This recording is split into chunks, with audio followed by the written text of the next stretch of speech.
Everyone, कैसे हैं आप लोग। उम्मीद करते हैं कि अच्छे होंगे। आज हम नेक्स्ट टॉपिक पर बात करने वाले हैं। उस टॉपिक का नाम है बाइनरी मल्टीप्लिकेशन।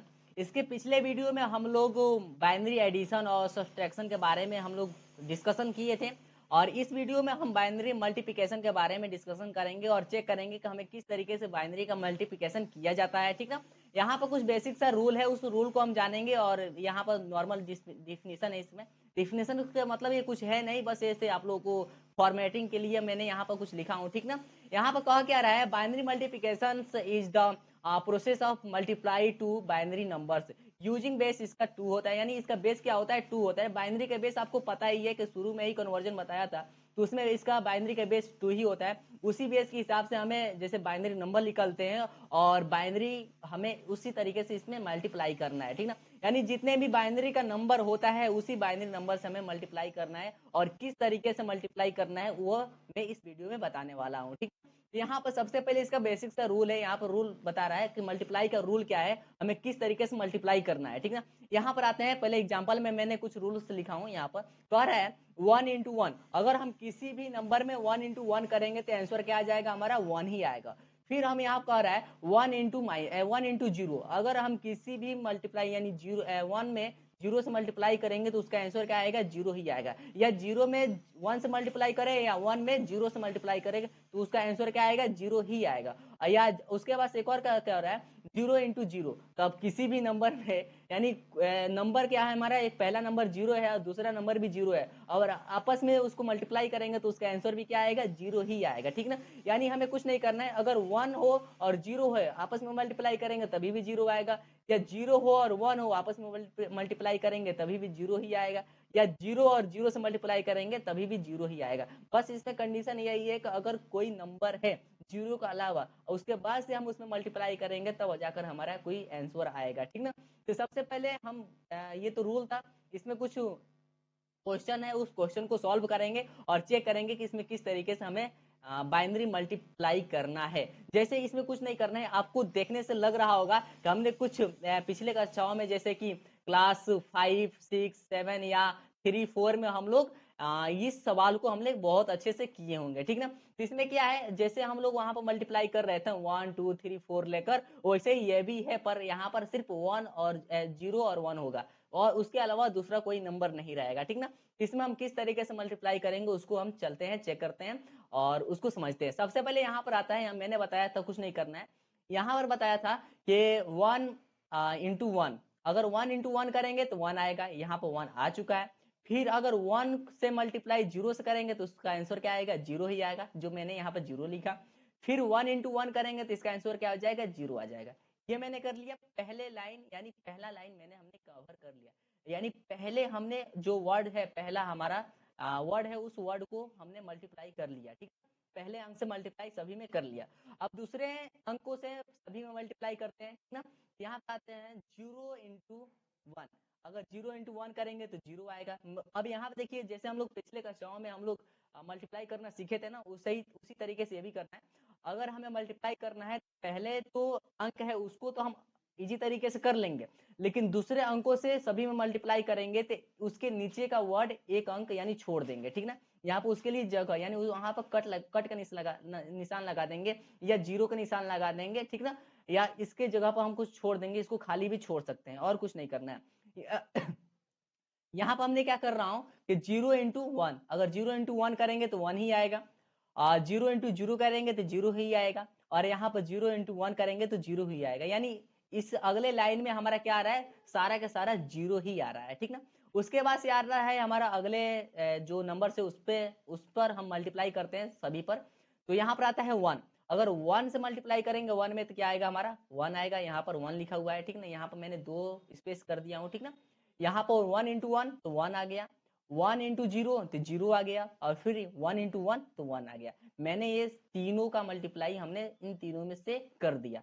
ये मैंने कर दिया, मल्टीप्लाई कर लिया। अब मल्टीप्लाई करने के बाद से हमें कुछ और भी करना होता है जिससे हमारा आंसर आ जाए। तो आंसर किससे आएगा, ये मल्टीप्लाई करनी ही बड़ी बात नहीं होती है, मल्टीप्लाई करने के बाद से हमें प्लस भी करना है। जैसे हम पिछले वीडियो में बाइनरी एडिशन कर रहे थे ना, उसी तरीके से अब इसमें हम मल्टीप्लाई में भी क्या करेंगे, प्लस करेंगे इसको सॉल्व करने के बाद से, है ना। मल्टीप्लाई करने के बाद से उसको हम प्लस करेंगे और प्लस करने के बाद से जो आंसर आएगा वो हमारा बाइनरी मल्टीप्लिकेशन का। तो प्लस करके देखते हैं। यहाँ पर देखिए ये 1 के नीचे सारा क्या है, 0 है, यानी सपोज पूरा क्या है, कट है, यानी 0 है। तो 1 के नीचे कुछ नहीं है, 1 प्लस 0 तो ये हमारा 1 ही आ जाएगा, यहाँ पर 1 लिख दिया। अब इसके नीचे भी क्या है, 0 0 0, ये सारा क्या है, 0 है। अब इन सभी को 0 को प्लस करेंगे तो आंसर भी क्या आएगा, हमारा 0 ही आएगा। अब यहाँ पर आते हैं, 1 प्लस 0 प्लस और 1, है ना। इन सभी को हम क्या करेंगे, प्लस करेंगे तो यहाँ पर हो जाएगा 10, है ना। यानी 1 प्लस 1 को प्लस करेंगे तो क्या हो जाएगा 10, और 10 की जगह पर हमें लिख देना है 0, यानी 10 की जगह पर हमें कुछ नहीं 0 लिख देना है और एक कैरी ले लेना है, ठीक ना, यानी कैरी दे देना है। यहाँ पर क्या हो जाएगा, 10 हो जाएगा, 10 को हमने लिख दिया 0, एक कैरी में हो गया। अब उस जो 1 कैरी में था उसको हम यहाँ पे लगा देंगे, यहाँ पे 1 लगा देंगे। अब 1 प्लस 0 करेंगे तो हमारा क्या जाएगा, 1 ही आएगा। और यहाँ पर लास्ट में हमारा 1 है, इसको तो हमें किसी से वो डिवाइड तो सॉरी ऐड तो करना ही नहीं है किसी से, तो ये खाली अकेला है, तो इसको हम सिर्फ यहाँ पर लिख लेंगे, ठीक ना। यहाँ पर 1 लिख लिया और इसको मैंने क्या कर लिया, प्लस कर लिया। इन सभी को प्लस करने के बाद से जो हमारा आंसर आता है वही बाइनरी मल्टीप्लाई होता है, ठीक ना। ये हो गया। अब अगले क्वेश्चन पर चलते हैं। दूसरा क्वेश्चन हमारा ये रहा।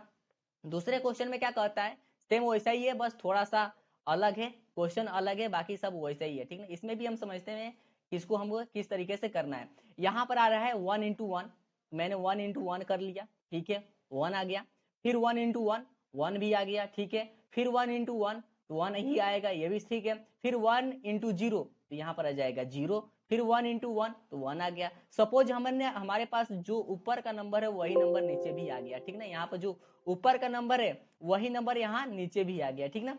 अब करते हैं 0 से मल्टीप्लाई करेंगे, 1 1 1 0 1 से। तो अगर हम 0 से किसी भी चीज में मल्टीप्लाई करेंगे तो उसका आंसर क्या आ जाएगा, सारा 0 ही आएगा। तो मैंने यहाँ पर सारा 0 ही लिख लिया और इसमें कुछ करना ही नहीं है, सारा हमने क्या कर लिया, 0 लिख लिया। देखिए यहाँ पर सारा 0 हो गया, ठीक ना। यहाँ पर 0 से मल्टीप्लाई करेंगे 1 में, यानी 1 से मल्टीप्लाई करेंगे 1 1 0 0 1 में, तो सारा हमारा क्या आएगा, 0 ही आएगा। तो मैंने यहाँ पर 0 लिख लिया। वैसे ही अगले नंबर भी क्या है, 0 है, तो 0 से मल्टीप्लाई करना है इन सभी में, तो हमारा आंसर भी क्या आएगा, 0 ही आएगा। यहाँ वो मैंने यहाँ 0 लिख लिया। अब हमें इन तीनों से क्या करना है, इसको इन तीनों को हमें करना है प्लस। इन तीनों को हमें प्लस कर लेते हैं, यहाँ से लेके यहाँ तक ले। तो प्लस करेंगे तो इसका आंसर क्या आएगा, तो देखिए 1 के नीचे क्या है, तो कुछ नहीं है, तो 1 ही रहेगा। यहाँ पर भी 1 के नीचे क्या है, तो कुछ नहीं है, तो इसके नीचे भी क्या रहेगा, 1 ही रहेगा। और यहाँ पर भी 1 के नीचे क्या है, तो कुछ नहीं है, तो इसका भी इसके नीचे भी क्या रहेगा, 1 ही रहेगा। और यहाँ पर 0 है तो 0 लिखेंगे, प्लस करने पर 0 ही आएगा। और फिर यहाँ पर क्या आएंगे, 1 प्लस 0 प्लस 0, तो भी क्या आएगा, यहाँ पर 1 ही आएगा। और ये 0 0 ही है। सपोज यहाँ पर जो किसी भी अंक के आगे 0 रहता है तो उसका कोई वैल्यू नहीं रहता है। सपोज यहाँ इसका वैल्यू कुछ नहीं है, यहाँ पर आंसर आता है क्या है, 1 0 1 1 1। सपोज यहाँ पर वही आंसर यहाँ पर भी है, देखिए जो क्वेश्चन दिया है ना वही आंसर यहाँ पर भी हो गया है। तो देखिए कितना इजी तरीके से, इसी तरीके से घुमा घुमा के क्वेश्चन आता है जिसमें आदमी कंफ्यूज हो जाता है। ये पहला क्वेश्चन और दूसरा क्वेश्चन मैंने कवर कर लिया। अब तीसरे क्वेश्चन पर आते हैं। तीसरा क्वेश्चन देखिए क्या कहता है। तीसरा क्वेश्चन भी सेम वैसा ही है, थोड़ा सा अलग है, ठीक ना। यहाँ पर आते हैं 1 इंटू 1, यहाँ पर 1 आ गया। 1 इंटू 0 0 आ गया। 1 इंटू 1 तो 1 आ गया। और यहाँ पर 1 इंटू 1 तो 1 आ गया। और 1 इंटू 0 तो यहाँ पर 0 आ गया। ये हमारा एक लाइन कवर हो गया, ठीक ना। यहाँ पर एक लाइन क्या हुआ, कवर हो गया। अब दूसरा हम चलते हैं 0 इंटू 1, यानी 0 समय में मल्टीप्लाई करना है सभी में, तो सारा क्या आ जाएगा, 0 आ जाएगा। मैंने यहाँ पर सारा 0 लिख लिया, ठीक ना। यहाँ सारा 0 आ गया। फिर हमें क्या करना है, 1 से मल्टीप्लाई करना है 1 0 1 1 0 में, तो ऊपर का नंबर है वही नंबर क्या आ जाएगा, यहाँ पर आएगा। जैसे कि 1 इंटू 1 1, 1 इंटू 0 तो 0, 1 इंटू 1 तो 1, 1 इंटू 1 तो 1, और 1 इंटू 0 तो 0 आ जाएगा, यहाँ पर आ गया। फिर यहाँ पर 1 इंटू 1, यहाँ पर सेम जो जिस तरीके से यह है ना उसी तरीके से नीचे वाला भी रहेगा, बस एक एक वर्ड को छोड़कर फिर हमें लिखना रहता है, ठीक ना। अब इसमें हम क्या कर लेंगे, प्लस कर लेंगे। यहाँ प्लस का निशान है, यहाँ से लेके यहाँ तक हम सभी को प्लस करेंगे। तो प्लस कैसे करेंगे, यहाँ पर देखिए 1 के नीचे क्या है, सारा 0 0 है, तो यहाँ पर 1 लिख देंगे। 0 के नीचे क्या है, तो 0 0 है, तो 0 लिख दिया। और यहाँ पर 1 के नीचे क्या है, 1 0 और 1 0, ठीक ना। तो यानी 1 1 क्या होता है, यानी 1 प्लस 1 करेंगे तो हमारा 10 हो जाएगा। 10 के जगह पर 0 तो मैंने 0 लिख लिया। एक हमारा कैरी आता है तो वो कैरी हमने यहाँ पर सपोज रख लिया है, तो 1 प्लस 1 प्लस 0 प्लस 1, तो यहाँ पर 3 3 1 आ रहा है, तो 3 3 1 का मतलब यहाँ पर हो जाएगा 11। 11 को हम कर लेंगे यहाँ पर 1 और फिर यहाँ पर एक कैरी आ जाएगा, ठीक ना। यहाँ पर एक कैरी आ जाएगा, यहाँ पे एक कैरी आ जाती है, ठीक। अब मैंने ये कर लिया। अब इसमें का एक कैरी बचा यहाँ पर, तो इसमें हम लगा लेते हैं, ठीक ना। तो यहाँ पर देखिए, यहाँ पर सिर्फ 1 है और 0 0 सभी है, तो यहाँ पर हमने 1 लगा लिया 1, तो यहाँ पर क्या हो गया 10, यानी 1 1 क्या हो गया 10, तो 10 के जगह पर हम लिख लेंगे 0। अब इसमें भी एक कैरी बचेगा, तो उस कैरी को हम यहाँ पर लगा लेते हैं, ठीक ना। यहाँ पर कैरी, तो यहाँ पर 111 हो गया। अब 111 को प्लस करेंगे तो हमारा क्या हो जाएगा, देखिए 1 1 10 हो गया, और 10 और 1 क्या हो जाएगा 11 हो जाएगा। 11 को हम यहाँ पे लिख लेंगे 1 और 1 कैरी हो जाएगा, तो 1 कैरी हम यहाँ पे लिख लेंगे, तो यहाँ पे हो जाएगा 10। तो 1 1 प्लस करेंगे तो हो जाएगा 10, तो 10 का 0 और जो कैरी रहेगा वो कैरी हम इसमें लगा लेंगे, तो यहाँ पर 1 प्लस 0 करेंगे तो यहाँ पे क्या आ जाएगा 1 आ जाएगा, ठीक ना। तो इस तरीके से ये हमारा आंसर आ जाएगा इसका। इसमें कुछ नहीं करना है, बहुत ही इजी तरीके से, बस जैसे हम लोग पिछले कक्षाओं में यानी छोटे क्लासों में हम लोग जिस तरीके से मल्टीप्लाई कर रहे थे ना, वैसे ही सेम इसमें भी मल्टीप्लाई करना है। बस यहाँ पर वहाँ पर फर्क क्या है, वहाँ पर डिजिट था 1 से लेकर 8 तक 8 9 तक ले था, लेकिन यहाँ पर क्या है 1 और 0 है, उसके अलावा और कुछ नहीं है, ठीक ना। इसमें कुछ नहीं है, तो बहुत ही ईजी तरीके से आप लोग इसको कर सकते हैं। तो आप उम्मीद करते हैं कि इस सवाल को अपने मन से करिएगा, और जहाँ ना समझ में आए वहाँ कमेंट में बताइएगा इसको समझ में नहीं आ रहा है किस तरीके से करेंगे, और फिर हम उस पर भी बताएंगे कि इसको किस तरीके से उसको सॉल्व किया जाएगा। और भी बहुत सारे क्वेश्चन रहेगा जिसमें आप लोग बाइनरी का नंबर ले लीजिएगा और उसमें आप लोग मल्टीप्लाई करिएगा, ठीक ना। जहाँ ना समझ में आएगा वहाँ मैं खुद बताऊंगा, ठीक ना। अब फिर अगले वीडियो में हम मिलते हैं जिसमें करेंगे डिवीजन, मल्टीप्लाई हो गया, एडिशन, सब्सट्रैक्शन और मल्टीप्लाई भी हो गया। अब हम डिवीजन करेंगे, वो करेंगे नेक्स्ट वीडियो में। तब तक के लिए थैंक यू, फिर मिलते हैं नेक्स्ट वीडियो में।